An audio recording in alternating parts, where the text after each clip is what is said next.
লাফিয়ে লাফিয়ে বাড়ছে স্বর্ণের দাম। এতে ক্রেতার সংকটে পড়েছে মাদারীপুরের স্বর্ণ ব্যবসায়ীরা।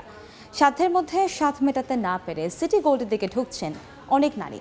আবার কাজ না থাকায় অলস সময় কাটাচ্ছেন শ্রমিক কর্মচারীরা।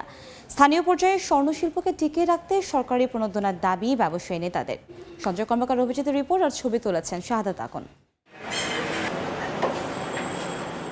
মাদারীপুর শহরের পুরান বাজার জেলার সবচেয়ে বড় স্বর্ণকার পট্টি।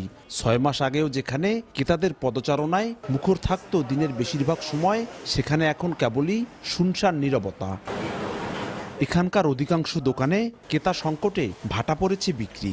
বিক্রেতারা বলছেন 1 বছরেরও কম সময়ের ব্যবধানে এক একটি দোকানে 3 থেকে 5 লাখ টাকা বিক্রি নেমে এসেছে অর্ধেকে। কারণ স্বর্ণালঙ্কারের উচ্চ মূল্য।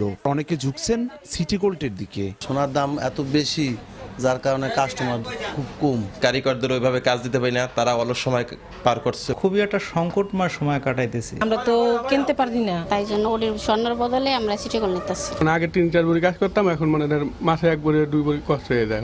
এখন অনেকে কাজ সেরে অন্য কাজে চলে যাচ্ছে। এজন্য অবশ্য সিন্ডিকেটকে অনেকটাই দায়ী করছেন খুচরা ব্যবসায়ীরা।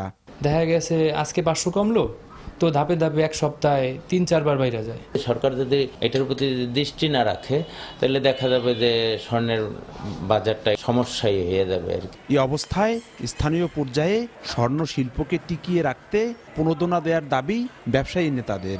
স্বর্ণের বাজারে ডাউন হলে সবাই কিনতে পারতো এবং বিপদ আপদে সবারই কাজে লাগতো। এই ব্যবসার সাথে জড়িত যারা, তাদেরকে সরকারের প্রণোদনা দেওয়া উচিত, বেঁচে রাখার স্বার্থে, এই শিল্পকে বাঁচানোর স্বার্থে। মাদারীপুর জেলার 5টি উপজেলায় 350 স্বর্ণের দোকান রয়েছে, যেখানে কর্মরত রয়েছেন 3000-এর বেশি শ্রমিক কর্মচারী। দিনরাত মিলিয়ে 16 থেকে 18 ঘন্টা স্বর্ণের গহনা নির্মাণে শ্রমিকরা ব্যস্ত থাকলেও এখন বেশিরভাগ সময় অলস কাটাচ্ছেন। কাজ না থাকায় এই পেশার পরিবর্তন করে অনেকেই অন্যত্র চলে গেছেন।